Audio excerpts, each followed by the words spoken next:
¿Qué tal? Mi nombre es Yajaira Julissa Santiago Villanueva, soy estudiante de la Facultad de Ciencias de la Comunicación de la Universidad Autónoma de Nuevo León.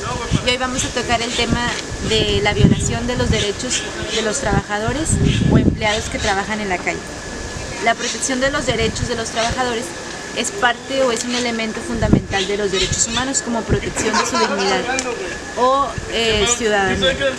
En el artículo 2 del Diario Oficial de la Federación se define por trabajo digno o decente, más en el que se respeta plenamente la dignidad humana del trabajador. No existe discriminación por origen étnico o nacional, género, edad, discapacidad, condición social, condiciones de salud, religión, condición migratoria, opiniones, preferencias sexuales o estado civil, y se percibe un salario remunerador. Se recibe capacitación continua para el incremento de la productividad, con beneficios compartidos, y se cuenta con condiciones óptimas de seguridad e higiene para prevenir riesgos de trabajo. Como todo empleado, siendo parte de una industria, una empresa o una institución,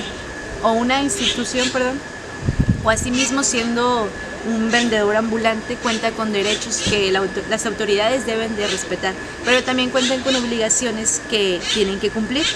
Un ejemplo de una violación de derechos de los trabajadores son aquellos vendedores ambulantes que sufren abusos por parte de estas mismas autoridades. Cuando no se cuenta con el permiso para laborar en las vías públicas o, por ejemplo, aquí en el centro de Monterrey, se llegan a decomisar la mercancía, ¿verdad? Ha habido muchas multas o vendedores informales por ocupar el espacio público. Esto sucedió desde el 1 de agosto, cuando entró en rigor el código, pero asimismo las autoridades no consideraron que debían ofrecer programas de reubicación o alternativas de trabajo.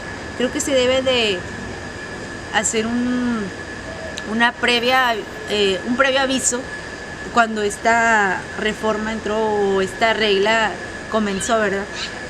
Así también se debe de contar con la autorización de un proceso administrativo previo.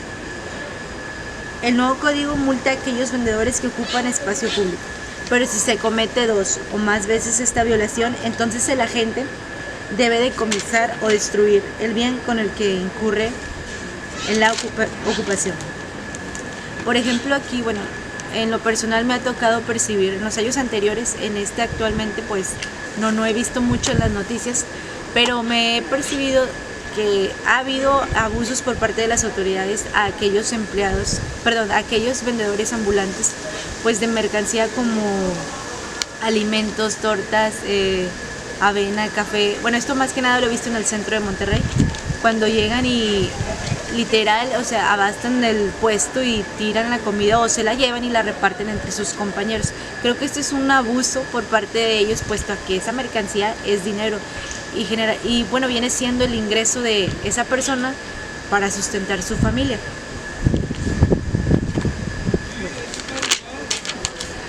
Una desventaja de esta violación de derechos son las personas que pierden su fuente de ingreso, como lo acabo de mencionar. Cuando decomisan cierta mercancía, pues literalmente pierden lo que invierten y sus ganancias. Posiblemente estas violaciones conduzcan al ciudadano a optar por otras realizaciones de acto, como el robar o entre otras cosas. Una violencia física entre el agente autoritario y aquellos ciudadanos, perdón.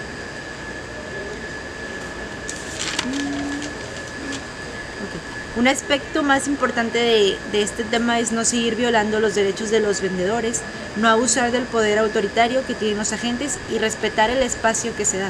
Yo creo que hay maneras, y sobre todo siendo tú parte de la autoridad, que se supone que es quien debe de regir al ciudadano, hay maneras de llegar y decir, oye, esto está bien, esto está mal, y no con la agresividad que se ha visto en algunos casos aquí en Monterrey, Nuevo León.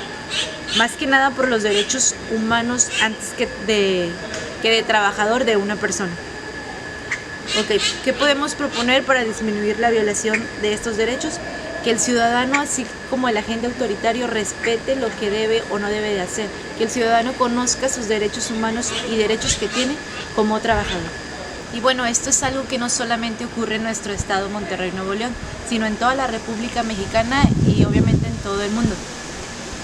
Mas, sin embargo, debemos estar conscientes que como ciudadano tenemos obligaciones por las cuales tenemos que cumplir para poder recibir nuestros derechos.